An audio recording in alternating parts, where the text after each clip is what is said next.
So we have very warm temperatures in the west, already 78 degrees at this hour in Phoenix, 43 in Jackson, 39 in Seattle, a bit chilly there. Cold front has moved into the Pacific Northwest, bringing plenty of precipitation and lots of snow. How about those temperatures in the east, though? Well, Chicago's pretty warm, but Fargo is 47, 68 in New York City, and Atlanta 64. It's actually warmer in Salt Lake, as I was mentioning, than it is in Atlanta, Georgia.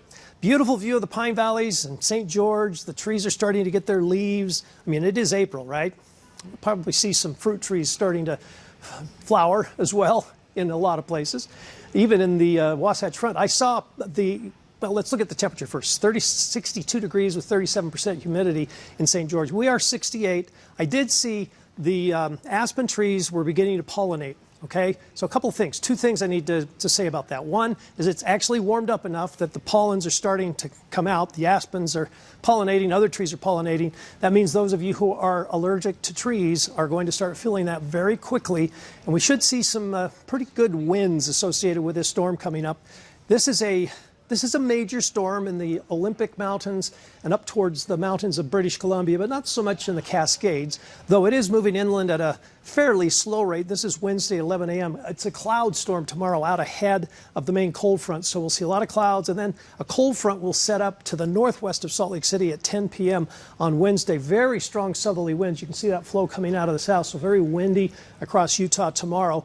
And the contrast in temperatures ahead of and behind the front are pretty significant. We have the temperatures packed right in. And whenever the closer the temperatures are, there's a rule in meteorology that says the winds are going to be stronger. So the closer together those temperatures are from hot to cold, the windier it'll be. So as this cold front comes through, there'll be a shot of snow Thursday morning.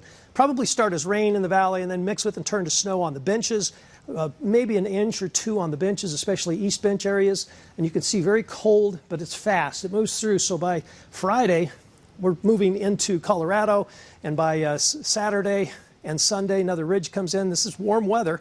Sunday into Monday. And then there's another cold front that approaches on Tuesday and Wednesday. We'll have a chance for some showers on Wednesday of next week, and that'll be the next storm. And there's a powerful storm sitting off the coast. We'll watch and see how that moves in later. But these storms are not as strong as the storms we had before. Today, 79, maybe even 80.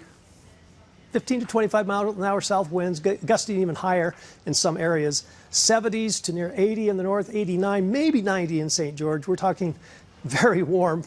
84 on Wednesday. We might see a shower Wednesday night, just a brief shower as that cold front moves through. Otherwise, we're back to the 60s on Friday, then 80s on Sunday and Monday. Next storm due Wednesday of next week. So Wednesday night, Thursday, rain and rain mixing with turning to snow on the benches, some rain and snow in the valleys, a significant drop in temperature, and that's why we'll see so much wind.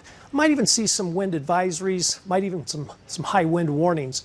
And then much cooler, 48 Thursday, 51 on Friday. Skies become partly cloudy. It warms up pretty nicely Sunday, Monday. But Max, it's going to turn a little stormy again next week. But the thing is, these storms are much farther apart. And with these warm-ups and cool-downs, it's actually almost perfect for the snowmelt. This is exactly what we need now this time of the year. Not a lot of storms, plenty of warm in between though.